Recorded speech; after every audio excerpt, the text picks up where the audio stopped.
देहरादून में राज्य स्थापना दिवस को देखते हुए उत्तराखंड प्रवासी सम्मेलन का आयोजन किया गया। कार्यक्रम में मुख्यमंत्री पुष्कर सिंह धामी ने भी शिरकत की।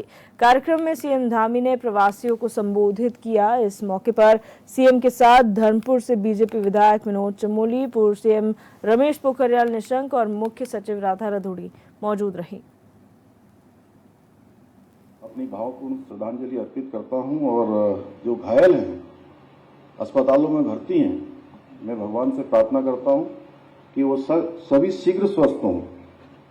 भाइयों बहनों, उत्तराखंड की माटी से जुड़े हुए आप सभी महानुभाव इतनी बड़ी संख्या में आए हैं। सच में अभी विनोद चमोली जी कह रहे थे कि हमको अपनी ताकत का एहसास हो रहा है। वास्तव में आप सब लोगों को विभिन्न विभिन्न क्षेत्रों में और इतनी सारी विशेषताएं हैं, आप सबको देखकर निश्चित रूप से एक हर्ष की अनुभूति हो रही है। और मैं सच बताऊं तो पिछले सालों में जब भी मैं राज्य के अंदर, देश के अंदर गया, विभिन्न विभिन्न स्थानों पर आप सब लोगों ने जो बढ़ चढ़ के जिस प्रकार से आत्मीय भाव से हमारा स्वागत किया, हमको अपना आशीर्वाद दिया, अपना समर्थन दिया, उनको शब्दों में कह पाना बहुत आसान नहीं है। लेकिन मैं देखता हूं जिसकी जितनी सामर्थ्य है वो उससे भी ज्यादा जब हम लोग पहुंचते हैं तो अपने सामर्थ्य से भी ज्यादा आगे बढ़ चढ़कर जो है कोई भी हम लोगों का कार्यक्रम हो, कोई भी अवसर हो, कभी पीछे आप सब लोग नहीं रहते हैं। और आप लोगों ने देश और विदेश में विभिन्न शहरों में जाकर न सिर्फ अपनी आजीविका का मार्ग प्रशस्त किया है, बल्कि उन स्थानों की अर्थव्यवस्था को भी आगे बढ़ाया है। आपने उन राज्यों को भी आगे बढ़ाया है और एक अलग पहचान आपने देश दुनिया में बनाई है। राज्य के हमारे अनेक प्रवासियों ने शिक्षा अनुसंधान के क्षेत्र में हो, चाहे वो ब्यूरोक्रेसी के क्षेत्र में हो या फिल्म निर्माण, उद्योग एवं व्यापार सहित सभी क्षेत्रों में अपनी विशिष्ट पहचान बनाने के साथ ही राष्ट्रीय नहीं बल्कि अंतर्राष्ट्रीय स्तर पर भी अपनी अमिट छाप छोड़ी है। आज मुझे ये कहते हुए हर्ष हो रहा है कि जहां अभी हम लोग नाम ले रहे थे, हमारे एनएसए साहब का राष्ट्रीय सुरक्षा सलाहकार हैं, वहीं सेना के पहले हमारे सीडीएस स्वर्गीय बिपिन रावत जी हों या अभी के हमारे अनिल चौहान जी हों, सभी उत्तराखंड से हैं। वहीं जहां सुधांशु जी राजस्थान में मुख्य सचिव के रूप में अपनी सेवाएं दे रहे हैं, आपके साथ साथ चाहे हरियाणा हो, पश्चिम बंगाल हो, मणिपुर, इन राज्यों में भी हमारे ही राज्य से जिनकी जड़ें जुड़ी हुई हैं वो वहां पर शीर्ष पदों पर रहकर काम कर रहे हैं। भाइयों बहनों, उत्तराखंड की जो संस्कृति है वो अपने आप में बहुत विशिष्ट है और हमारे यहाँ लोगों का एक अलग भाषा है, अलग व्यवहार है, एक अलग ही अपनत्व की भावना होती है। वही हम सबको एक दूसरे से जोड़कर रखती है। कहीं ना कहीं वही हम सबके संबंधों को और मजबूत करती है। जब हमारे राज्य का, हमारे इस पहाड़ से गया हुआ कोई भी व्यक्ति किसी दूसरे राज्य देश में बसता है तो वो अकेला नहीं बसता, बल्कि वो यहाँ से हमारी संस्कृति, हमारी भाषा, खान पान और अपनेपन की जो भावना है वो साथ लेकर जाता है। इसके कारण से वो देश दुनिया के बड़े बड़े स्थानों पर भी अपनी एक अलग पहचान बना लेता है। और मैंने ये पिछले समय देश विदेश के विभिन्न शहरों में जाकर जो हमारे पर्वतीय समाज के लोग हैं उनसे जब मैं मिला तो मैंने इसको बहुत गहराई से इसको महसूस किया है। मैंने उस दौरान, चाहे वो कितने भी बड़े पोस्टों पर चले गए हों, कितना बड़ा उन्होंने व्यापार खड़ा कर लिया हो, कोई बड़ा नाम हो गया, उनको यश प्रसिद्धि हो गई हो, लेकिन उनका अपनापन, वो भावना ऐसी है, ये देखकर मैंने महसूस किया कि भले ही वो उत्तराखंड से कोसों दूर है, परंतु उनके भीतर सदैव एक उत्तराखंड बसता है, सदैव एक पहाड़ बसता है, सदैव उनमें अपनापन दिखता है। इस प्रकार से हम ये कह सकते हैं कि आज एक छोटे से उत्तराखंड, दिल्ली हो, मुंबई हो और लखनऊ हो या कानपुर हो, नोएडा, गाजियाबाद हो या बंगलौर जैसी जगह में भी और हैदराबाद में भी मैंने देखा कि रात के 11-12 बजे तक लोगों को अगले दिन अपने दफ्तर जाना था, लेकिन वो उत्तराखंड के कारण से, इस राज्य से उनके लगाव के कारण से आधी आधी रात तक भी जो है लोग खड़े रहते हैं और अपनेपन की भावना से खड़े रहते हैं। और जहां भी उत्तराखंड से आए पर्वतीय समाज के लोग निवास करते हैं, वहां इस प्रकार का एक अलग परिवेश दिखाई देता है। बहुत सारे उत्तराखंडी भाई बहन जो देश के दूसरे राज्यों में रहते हैं, उनके घरों में आज भी उनकी दहलीज पर ऐपण दिखाई देता है या गंगा दशहरा का पत्र छपा हुआ दिखाई देता है। बाहर से जाइए तो आपको एक अलग पहचान के रूप में मिलता है, जो उत्तराखंड की पहचान है।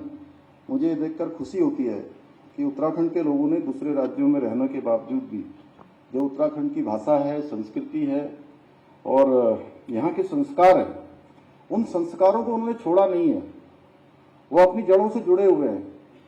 उसी का कारण है कि मैं कल उत्तराखंड सदन के जब लोकार्पण के अवसर पर दिल्ली में था, तो बहुत सारे लोग मुझे कह रहे थे कि मैं सोच रहा था कि वो शायद वैसे आज के कार्यक्रम में आए होंगे, लेकिन वो लोकार्पण के कार्यक्रम में जरूर सम्मिलित हुए थे, लेकिन उनके मन में प्रतीक्षा थी और हमें कह रहे थे कि नहीं हम कल भी जो है वहां आने वाले हैं, कल भी हम जो है देहरादून पहुंचने वाले हैं। पीछे सारे लोग मुझे दिखाई भी दे रहे हैं। भाइयों बहनों, अभी हम सब लोगों ने यहाँ फिल्म भी देखी, लोगों भी यहाँ पर जारी किया है और रजत जयंती वर्ष हमारा प्रारंभ हो रहा है। इसमें ये प्रवासी उत्तराखंडी सम्मेलन अपने आप में एक नई पहल है और ये मेरे मन में विचार ऐसे आया कि जब मैं इंग्लैंड में गया, लंदन में, और लंदन में मैंने देखा रात के 12 बजे उस दिन मैं जो है यहाँ से, मेरा पहला अनुभव था, मैं सुधांशु जी, मैं पहली बार विदेश यात्रा पर गया। मैं उससे पहले कभी विदेश नहीं गया था। तो मैं लंदन गया इसी में इन्वेस्टर समिट के संबंध में, और प्लेन में लगभग 8.5 घंटे की यात्रा थी। 12 बजे 12:30 बजे यहाँ से चली होगी और रात को 9 बजे के आसपास हम लोग वहाँ पहुंचे और सब निकलते निकलते बाहर आधा घंटा और लग गया। तो वहाँ से 1-1.5 घंटे की दूरी पर कार्यक्रम रखा हुआ था उत्तराखंड के लोगों का। और मैं गाड़ी में, चूंकि लंबी यात्रा के बाद कुछ थकान सी भी हो रही थी, तो मुझे नींद आ गई। जब मैं वहाँ पहुंचा तो 10-10:30 पांडे जी, कितना बज गया होगा? हाँ, 10:30-11 बज गया होगा। तो जब मैं अंदर गया तो जो महिलाएं थी हमारी, वो सारा का सारा उत्तराखंड का जो हमारा परिवेश है, जो परिधान है, वो उन्होंने पहन रखा था। और जो ब्रह्म कमल की टोपी है, जिसको हमारे प्रधानमंत्री जी और हमारी मुख्य सचिव का ये जो है हमेशा उनके सर में, और पीछे अनिल रतूड़ी जी भी हैं, उन्होंने भी धारण कर रखी है, तो हमारे शर्मा जी ने भी। तो ऐसे मुझे कम से कम सैकड़ों लोग थे जिन्होंने ब्रह्म कमल की टोपी धारण की हुई थी। और छोटे छोटे बच्चे जब मंच पर आ रहे थे और उनमें से कोई कुमाऊनी गाना गा रहा था, कोई गढ़वाली गा रहा था, कोई जौनसार का नृत्य कर रहा था, तो मैं सच बताऊं तो थोड़ी देर में कंफ्यूज ही हो गया कि मैं अपने वाले यूके में हूं या ये यूनाइटेड किंगडम यूके में हूं, लंदन में। तो मुझे लगा कि जरूर जो है ऐसा एक सम्मेलन होना चाहिए जिसमें हमारी इतनी ताकत दुनिया के अंदर है। वास्तव में एक बहुत बड़ी विरासत हमारे पास है। एक से एक महान लोगों ने जो है इस देवभूमि से निकलकर देश और दुनिया का नेतृत्व किया है। तो इसलिए ये पहला इस प्रकार का अनुभव है, पहला कार्यक्रम है। और खुशी है मुझे कि इतने सब लोग इतना समय निकालकर यहाँ पहुंचे हैं। और मैं जानता हूँ कई लोगों को आने में कठिनाई हुई होगी। हम इसको और भी बहुत रंगारंग करना चाहते थे। हमारा सांस्कृतिक भी कार्यक्रम था, लेकिन दुखद घटना के कारण से वो नहीं कर पाए और कार्यक्रम भी आगे नहीं कर सकते थे, क्योंकि मैं जानता हूं जब आप लोग एक बार शेड्यूल बना लेते हैं, मैं भी अपना शेड्यूल बनाता हूं या अन्य लोग भी जो भी बनाते होंगे, तो उसको परिवर्तन करना बड़ा मुश्किल होता है। इसलिए ये पहली इस प्रकार का ये विशिष्ट आयोजन हमारे राज्य में हो रहा है और ये एक ऐसा समागम है जहां सभी प्रवासी भाई बहन न सिर्फ राज्य सरकार एवं हमारे अधिकारियों से अपना संवाद कर पाएंगे, बल्कि विभिन्न राज्यों में जो निवास करने वाले हमारे अन्य उत्तराखंडी प्रवासी भाई हैं, उन सब से भी आपस में एक दूसरे से मिलने का एक अवसर यहां पर होगा। और सच बताऊं तो मैं ये जानता हूं, जो लोग दूसरे राज्यों में रहते हैं, आप जब यहाँ आ रहे हैं, इसकी जो वो ठीक है कि आप लोग यहीं पैदा हुए, यहीं बड़े हुए, यहीं से निकलकर आप वहाँ बड़ी जिम्मेदारियों को निभा रहे हैं, लेकिन एक अंदर से जो मजबूती है मैं दावे के साथ कह सकता हूं कि जब आप वापस जाएंगे तो आपके अंदर एक मजबूती अलग प्रकार की दिखाई देगी। एक अंदर का जो व्यक्ति बाहर से कई प्रकार के उसके भाव होते हैं, कई प्रकार का दिखता है, लेकिन अंदर की जो आंतरिक मजबूती है, वो मजबूती जरूर आप यहां से लेकर जाएंगे। तो मुझे लगता है कि हम इस दिशा में जरूर सफल होंगे और इसमें भी लगभग 250 से अधिक आज प्रवासी प्रतिनिधि हमारे भाग ले रहे हैं। मुझे विश्वास है कि यहां से निकलने वाला संदेश आप सबके माध्यम से जो हजारों लाखों हमारे प्रवासी उत्तराखंडी देश दुनिया में रहते हैं उन तक पहुंचेगा। और हम सभी जानते हैं कि हमारे प्रधानमंत्री जी ने आगामी 2047 में भारत को विकसित राष्ट्र के रूप में विकसित करने का संकल्प लिया है और भारत को एक विकसित राष्ट्र बनाने की संकल्पना को पूर्ण करने में आज उत्तराखंड भी अपनी एक महत्वपूर्ण भूमिका निभा रहा है। और हमारे प्रधानमंत्री जी ने, अभी आप सब लोगों ने वीडियो में देखा कि 5 नवंबर 2021 को एक उनके मुख से शब्द निकला था और वो शब्द कोई सामान्य शब्द नहीं थे, वो शिव के धाम में निकले थे, बाबा केदार के धाम में निकले थे कि 21वीं सदी का तीसरा दशक उत्तराखंड का दशक होगा। और उसी ब्रह्म वाक्य का कमाल है, उसी शिव रूपी शब्द का कमाल है कि आज हमारे प्रधानमंत्री जी के मार्गदर्शन में, आदरणीय मोदी जी के उनके सहयोग से, उनके आशीर्वाद से हम शिक्षा, स्वास्थ्य, कनेक्टिविटी, पेयजल सहित सभी क्षेत्रों में उसका इंफ्रास्ट्रक्चर हो या अन्य प्रगति हो, हम तेजी से उसको कर रहे हैं। शहर से लेकर गांव तक आज सड़कों का निर्माण कार्य किया जा रहा है, उसको बनाया जा रहा है। वहीं ऋषिकेश से कर्णप्रयाग रेल लाइन का काम अपने आप में एक भारत का पहला ऐसी रेल है जो लगभग 125 किलोमीटर पूरे पहाड़ों के बीच से होकर जाएगी। लगभग काफी काम हो गया उसका, वो काम तेजी से चल रहा है।